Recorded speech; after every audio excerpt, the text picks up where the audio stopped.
Selamat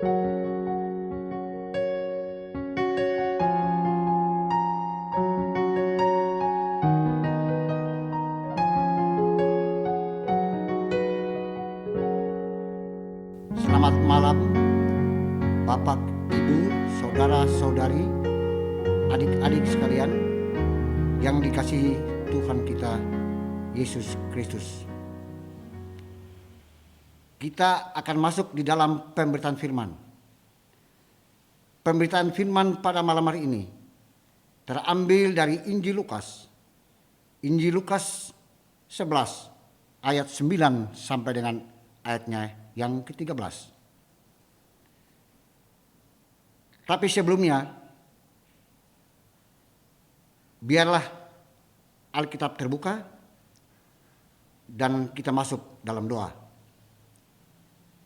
Allah Bapa kami yang bertahta dalam kerajaan surga, Bapa kekal kudus, Bapa di dalam nama Tuhan Yesus Kristus, firman yang hidup.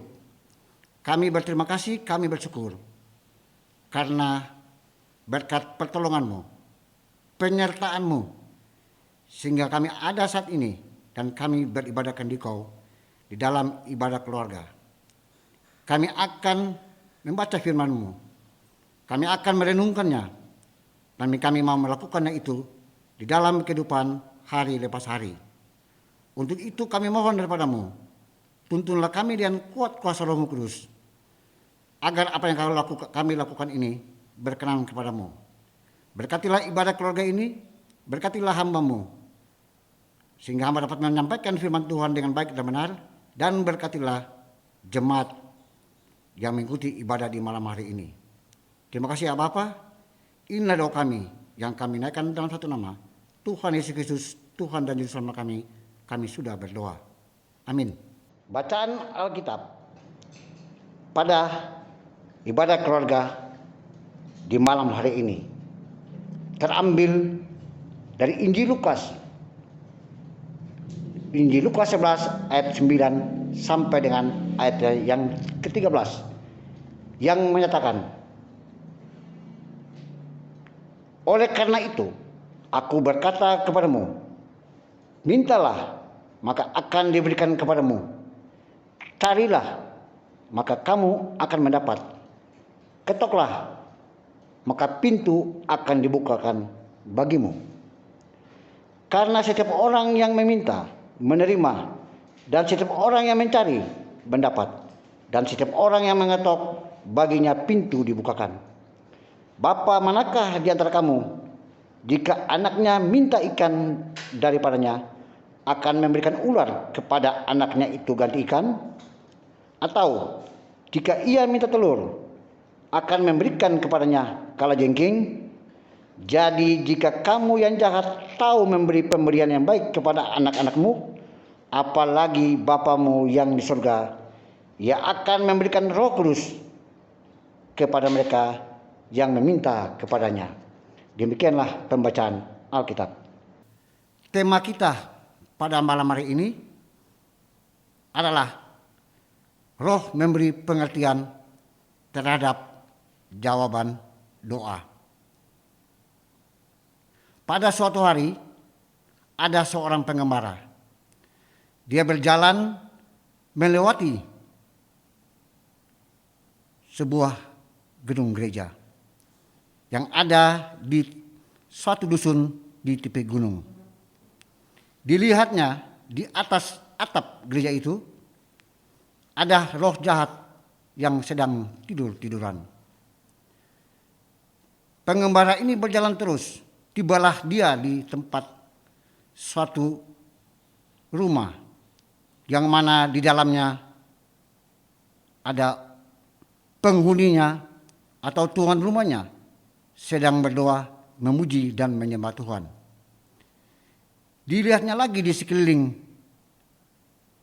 tempat itu banyak ada roh-roh jahat yang siap untuk mengganggu dan masuk ke rumah itu untuk mengkacaukan mereka. Si penggembara ini merasa heran akan apa yang terjadi di saat itu. Maka Dia mendatangi roh jahat itu. Dia bertemu dengan pemimpinnya. Dia bertanya, tadi waktu saya melewati gereja, di atap gereja masih ada roh-roh jahat yang tidur. Jawab si pemimpin ini, tidakkah kamu lihat bahwa di dalam gereja itu mereka berdoa, mereka memuji Tuhan, mereka menyembah tidak dengan sungguh-sungguh. Sedangkan di tempat ini mereka berdoa dengan sungguh-sungguh. Di mana yang mereka tidak berdoa dengan sungguh-sungguh, roh jahat hanya santai-santai saja. Sedangkan di rumah ini yang mereka berdoa dengan sungguh-sungguh, roh jahat perlu menjaga mereka karena mereka bisa menghancurkan kerajaan roh jahat ini. Bapak, Ibu, saudara-saudari yang Tuhan Yesus kasihi, kehidupan orang percaya yang sungguh-sungguh didasari pada doa kepada Tuhan memiliki kuasa yang sangat besar. Hal ini disebabkan bukan karena kehebatan orang percaya, melainkan ada roh yang turut serta dalam doa orang percaya. Bagi orang percaya, berdoa kepada Tuhan bukan saja sekedar komunikasi, menyampaikan harapan maupun ungkapan syukur, tetapi bagaimana melibatkan Roh Kudus dan merasakan kehadirannya di dalam doa kita. Bapak, Ibu, saudara-saudara yang terkasih, Roh Kudus adalah Roh Allah yang berdiam dalam diri orang percaya untuk mendorong, menuntun kehidupannya. Sekalipun Roh Kudus tidak kelihatan, namun Roh Kudus memberikan kekuatan dan memampukan kita untuk dapat berbicara kepada Allah dalam doa. Roh Kudus juga memampukan orang percaya merasakan kasih Allah sekalipun berada di tengah pergumulan. Bagaimana orang percaya dapat percaya akan kehadiran Roh Kudus? Hal ini tentu berdasarkan janji yang diberikan Tuhan Yesus kepada murid-muridnya dan juga kepada orang percaya. Ketika Yesus Kristus naik ke surga, Roh-Nya yang kudus tinggal di dalam diri murid-muridnya dan orang percaya. Bapak, Ibu, saudara-saudara yang Tuhan Yesus kasihi, dengan demikian, sebagaimana janji Yesus, maka kehidupan orang percaya dipimpin oleh Roh Kudus. Termasuk ketika orang percaya menyatakan harapan dan ungkapan syukurnya di dalam doa.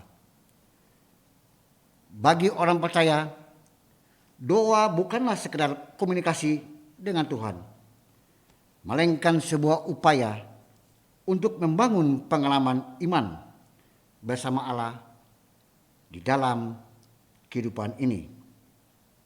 Bagi orang percaya, doa yang dipanjatkan bukan karena Allah tidak tahu apa yang menjadi pergumulan dan harapan. Allah jelas tahu. Namun Allah ingin agar umatnya datang kepadanya dan membangun relasi yang intim dengan Allah.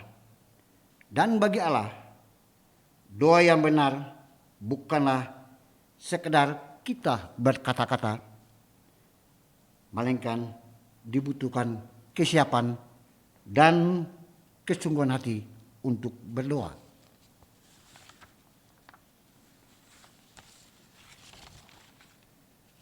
Kesungguhan hati orang percaya dalam berdoa dapat dilakukan dengan cara pertama, melibatkan Roh Kudus di dalam doa kita. Sehingga doa yang kita sampaikan kepada Allah adalah doa yang benar serta berkenan di hadapan Allah. Dengan melibatkan Roh Kudus, maka harapan dan ungkapan syukur kita bukan didasari pada kehendak diri kita sendiri, melainkan pada kehendak Allah. Kata-kata doa pun adalah kata-kata yang benar, yang memuliakan Allah, memberikan kekuatan bagi diri sendiri, serta menolong sesama. Selain itu, Roh Kudus juga akan memampukan kita untuk dapat mengerti, memahami jawaban doa kita. Bapak, Ibu, saudara-saudara yang terkasih dalam Tuhan Yesus Kristus, ada 3 bentuk tanggapan atas doa kita, yaitu ya, tidak, dan belum. Untuk memahami ketiga hal ini bukanlah hal yang mudah. Tidak jarang orang percaya salah dalam memahami jawab doanya, hanya karena didasari pada pengertian dan keinginannya. Oleh sebab itu, dibutuhkan peran dan hikmat Roh Kudus untuk membuka hati dan pikiran kita dalam memahami jawaban doa. Bapak, Ibu, saudara-saudara yang Tuhan Yesus kasih, jika doa tersebut terjawab dengan cepat, maka dengan mudah kita mengucap syukur. Apabila doa yang kita dapat dari Tuhan belum terjawab, bagaimana orang percaya bisa mengerti bahwa jawabannya ada belum? Disinilah Roh Kudus bekerja dalam hati orang percaya untuk tetap setia bertekun dalam doa dan mengucap syukur dan terus melakukan hal-hal yang baik. Dengan demikian, doa bagi orang percaya adalah napas hidup. Napas yang tidak berhenti karena sebuah keinginan terjawab, melainkan di dalam segala hal kehidupan ini menjadi berarti karena doa. Kedua, melibatkan Roh Kudus di dalam doa tidak berarti bahwa setelah kita berdoa, maka kita tinggal menunggu Tuhan bekerja untuk menjawab doa kita. Tidak, melainkan kita melakukan apa yang menjadi doa dan harapan kita. Ada 3 kata kunci dalam pembacaan kita pada saat ini, yaitu dari Lukas 11 ayat 9 sampai dengan 13, di mana ayat yang ke-9 menyatakan, mintalah, mencari, dan mengetuk. Ketiga kata ini merupakan kata kerja. Dengan demikian, kita harus melakukan apa yang kita harapkan, berjalan dan bekerja bersama dengan Roh Kudus untuk dapat mewujudkan doa tersebut. Namun, jika harapan tidak terwujud, maka Roh Kudus akan memberi pengertian bahwa diberikan Tuhan inilah yang untuk terbaik saat ini maupun nanti. Bapak, Ibu, saudara-saudara yang Tuhan Yesus kasih, seorang bapak pasti memenuhi kebutuhan anak-anaknya dan akan diberikan yang terbaik. Dapat kita baca di ayatnya yang ke-11. Tidak mungkin seorang bapak akan mencelakakan anak-anaknya. Apalagi Allah dalam Tuhan Yesus pasti memberikan yang terbaik sesuai kehendak dengan Bapa. Karena Allah sudah tahu apa yang anak-anaknya butuhkan. Pada malam hari ini kita juga dapat belajar dari Yesus.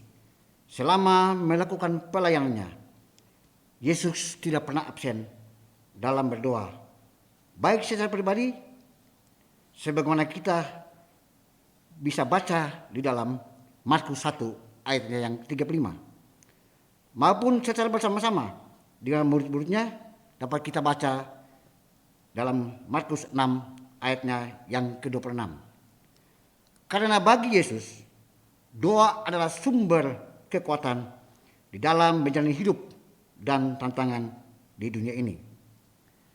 Kehidupan orang percaya pun tidak luput dari tantangan. Tantangan ini adalah sebuah situasi yang harus dihadapi dan dijalani untuk meningkatkan kualitas hidup orang percaya untuk menjadi lebih baik setiap hari.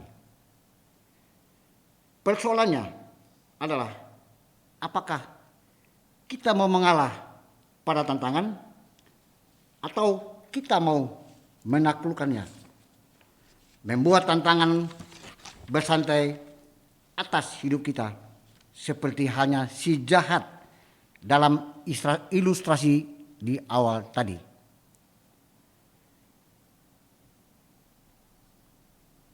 Selanjutnya,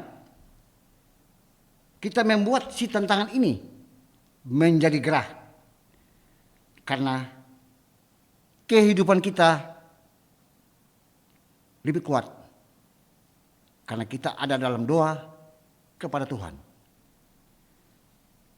Bapak, Ibu, saudara-saudari yang Tuhan Yesus kasihi, sampai saat ini kita masih dihadapi dengan pandemi COVID-19 yang mengakibatkan aktivitas kita terbatas, silaturahmi atau relasi kita makin menjauh, ekonomi rumah tangga merosot. Belum ada kepastian kapan pandemik ini akan berakhir. Namun sebagai orang percaya, kita tetap memiliki harapan bahwa Tuhan Yesus pasti selalu bersama-sama dengan kita di tengah-tengah pandemik ini dan membantu menyelesaikannya hingga berakhir. Kita pun tetap diingatkan untuk mematuhi protokol kesehatan, yaitu menetapkan 5 aturan, yaitu 5M. Memakai masker, mencuci tangan dengan sabun dan air yang mengalir, menjaga jarak, menghindari berkumpul, dan menghindari bepergian atau mobilisasi dan interaksi. Bapak, Ibu, saudara-saudara yang Tuhan Yesus kasihi, melalui firman yang telah disampaikan ini, ada beberapa hal yang perlu kita pelajari, yaitu yang pertama, kita tetap harus menjaga relasi, hubungan, interaksi dengan Tuhan melalui doa-doa yang kita naikkan secara pribadi maupun secara persekutuan. Kita ambil bagian dalam ibadah-ibadah hari Minggu, ibadah-ibadah keluarga. Kita rajin membaca SBU pagi dan juga SBU sore. Karena di dalamnya ada doa yang menguatkan kita agar kita percaya bahwa Tuhan adalah segala-galanya bagi kita. Tuhan yang memberikan sukacita dan damai sejahtera bagi kita. Dan Tuhanlah yang menjaga kehidupan kita. Selanjutnya yang kedua, Allah sebagai Bapa terhadap kita. Bapak, Ibu, saudara-saudara yang Tuhan Yesus kasihi, seorang ayah pasti dia sayang kepada anaknya. Dia lebih mengetahui sifat dan karakter daripada anaknya, kelebihan dan kekurangan, kebutuhan juga yang diperlukan, seorang ayah pasti mengetahui. Dan dia akan memberikan apabila diminta. Tetapi Bapa yang di surga, dia lebih mengetahui, tanpa diminta pun dia pasti akan memberikan kepada anaknya. Yang ketiga, pada ayatnya yang ke-9, mintalah maka akan mendapat. Carilah, mintalah maka akan menerima. Carilah maka akan mendapat. Ketuklah maka pintu dibuka. Ini memang menunjukkan kepada kita, orang percaya, bahwa kita mau datang kepada Tuhan, kita harus dengan sungguh-sungguh. Kita terfokus untuk Tuhan, Allah Bapa kita, yang mempunyai kekuatan yang begitu besar, yang luar biasa. Tidak ada Allah lain lagi yang bisa melebihi kekuatan Allah yang kita imani ini. Untuk itu kita harus tetap bersungguh-sungguh di dalam datang kepada Tuhan. Yang keempat dan yang terakhir, bukalah hati dan pikiran kita untuk menerima Roh Kudus. Karena Roh Kudus yang memberikan pengertian dan atas pemahaman dalam doa-doa kita. Akhirnya kita lihat tema kita pada malam ini, yang adalah doa memberi pengertian terhadap permohonan kita. Roh memberi pengertian terhadap jalan kita. Tuhan memberkati. Amin.